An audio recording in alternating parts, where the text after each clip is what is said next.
मुख्तलिफ कौमें मुख्तलिफ किस्म के बुतों की पूजा करती हैं और उनके पूजने की नौयत भी एक दूसरे से मुख्तलिफ होती है।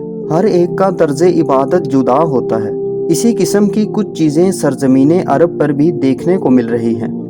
लेकिन सवाल ये पैदा होता है कि दुनिया में बुत परस्ती की इब्तिदा कैसे हुई और सबसे पहले बुत परस्ती किसने शुरू की। आज की इस वीडियो में हम आपको बताएंगे कि सबसे पहले बुत परस्ती की इब्तिदा कब हुई और सबसे पहले कौन से बुत बनाए गए।